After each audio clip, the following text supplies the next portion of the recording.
Covid से पूरी दुनिया में जितनी भी डेथ हुई, अमेरिका की जॉन हॉपकिंस यूनिवर्सिटी ने इसका एक डेटा तैयार किया और इस कोविड डेथ को उन्होंने कंट्री वाइज 4 कैटेगरी में बांटा है।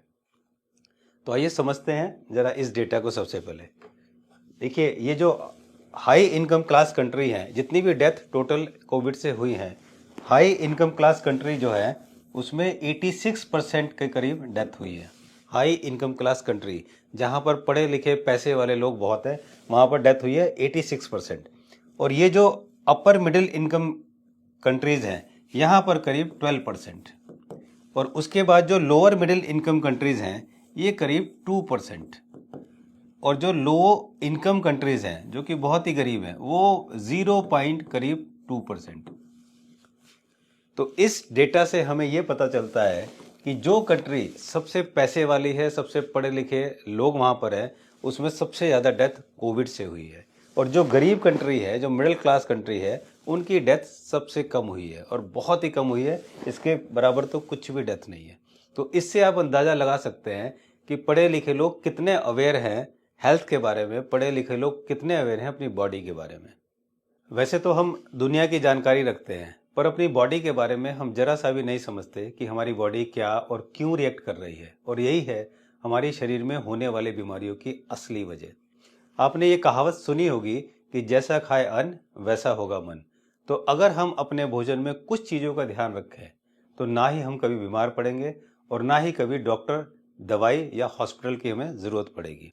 नमस्कार, मैं हूं मानस समर्थ और आज हम इस वीडियो में जानेंगे कि कौन से हैं वो ज़रूरी 6 कंपोनेंट जिन्हें अगर हम अपने भोजन में शामिल करें तो हम हमेशा रह सकते हैं हेल्दी, यंग और एनर्जेटिक। तो सबसे पहला जो कंपोनेंट है जो हमें चाहिए वो है कार्बोहाइड्रेट। ये कार्बोहाइड्रेट हमारी बॉडी को 50 से 60% कैलोरी जो हमें मिलती है वो कार्बोहाइड्रेट से मिलती है, जो कि हमें एनर्जी देता है।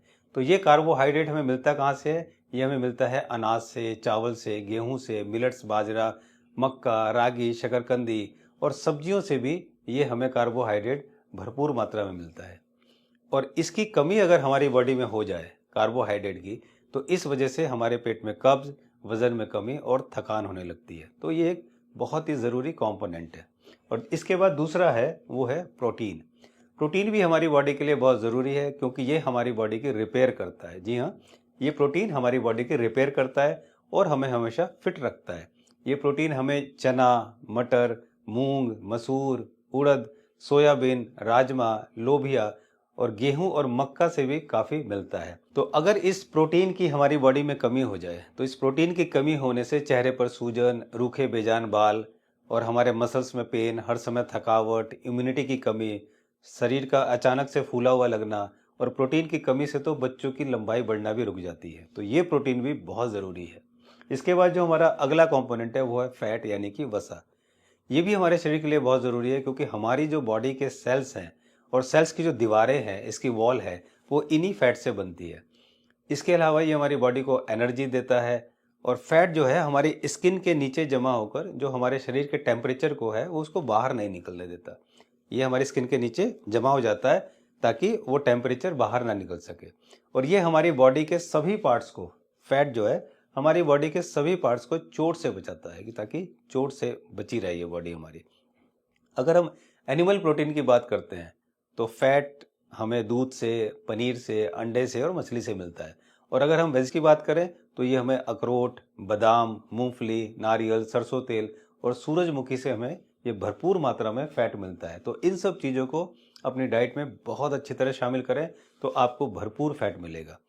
अगर फैट की हमारी बॉडी में कमी हो जाए तो इससे हमें जो मानसिक समस्याएं हैं, मानसिक बीमारियां हैं, ब्रेन डेवलपमेंट में दिक्कत और हमारे मेटाबॉलिक सिंड्रोम की प्रॉब्लम हमें आती है। तो ये इसका काम है। इसके बाद जो अगला है वो बहुत इंपॉर्टेंट है और वो है vitamin. Vitamin A, vitamin B, vitamin C, vitamin D, vitamin E और विटामिन के, ये सारे विटामिन हमारे शरीर को हमें बीमारियों से बचाते हैं। टमाटर, गाजर, नींबू, संतरा, आंवला और वेजिटेबल ऑयल से हमें भरपूर मात्रा में सारे विटामिन मिल जाते हैं। अगर हम एनिमल प्रोटीन से विटामिन की बात करें तो ये हमें मक्खन, दूध, अंडे और फिश ऑयल से मिलता है। और अगर हमारी बॉडी में विटामिन की कमी हो जाए तो इससे skin disease, anaemia, mental disease और ऐसी कई सारी खतरनाक बीमारियां भी हो सकती हैं। तो ये विटामिन भी हमारे लिए बहुत ज़रूरी है। इसके बाद नेक्स्ट आता है वो है मिनरल्स यानी कि खनिज। हमारी बॉडी में जो सोडियम है, पोटेशियम, कैल्शियम, मैग्नीशियम और जो आयरन होता है, उससे हमारी पूरी बॉडी के मसल्स का कॉन्ट्रैक्शन होता है, सारी एक्टिविटीज होती हैं और हमारे सेल्स में जो इलेक्ट्रिक फ्लो होता है, ये सब काम मिनरल से होता है। तो इसलिए मिनरल्स भी बहुत ही ज़्यादा इम्पोर्टेंट है और हमारी बॉडी मिनरल्स बनाती नहीं है, इसलिए हमें इसे भोजन के माध्यम से इसको बाहर से हमें इसकी पूर्ति करनी होती है। और ये जो मिनरल्स है ये हमें साबुत अनाज, फल, सब्जी, अखरोट, काजू, बादाम और पत्तेदार सब्जियों से भरपूर मात्रा में हमें ये मिल जाता है। हमारे शरीर में अगर मिनरल्स की कमी हो जाए तो पेट फूलना, जी मचलाना, भूख न लगना, इसके अलावा उल्टी होने जैसे परेशानियां इस मिनरल्स की कमी की वजह से आ सकती हैं। और इसके बाद जो आखिरी कंपोनेंट है और बहुत इंपॉर्टेंट कंपोनेंट है वो है पानी। जी हाँ, वाटर। आप जैसे जानते हैं कि हमारा शरीर 70% पानी से बना होता है, तो पानी भी हमें सही मात्रा में पीना चाहिए। और अगर हमारी बॉडी में पानी की मात्रा कम हो जाती है, पानी की कमी हो जाती है, तो इससे सर दर्द, कब्ज, थकावट, ड्राई स्किन, जोड़ों में दर्द, मोटापे का खतरा, लो ब्लड प्रेशर और किडनी की बीमारी का खतरा बना रहता है। तो पानी भी हमारे लिए बहुत इंपॉर्टेंट है, तो आप सही मात्रा में डेली पानी ज़रूर पिएं। तो अगर हमारे भोजन में ये 6 के 6 कंपोनेंट सही मात्रा में हैं, तो फिर हम कभी बीमार नहीं पड़ सकते। तो आज से आप अपने भोजन में इसका ध्यान जरूर रखें कि सारे कंपोनेंट सही मात्रा में आपके भोजन में होना चाहिए। इस वीडियो को लाइक करें ना करें, शेयर करें ना करें, नीचे कमेंट्स लिखें ना लिखें, लेकिन जो बातें मैंने इस वीडियो में बताई है उसका ध्यान जरूर रखें ताकि आप और आपका परिवार हमेशा रह सके सुखी और स्वस्थ। जल्दी मिलता हूँ एक नई वीडियो के साथ, तब तक नमस्कार।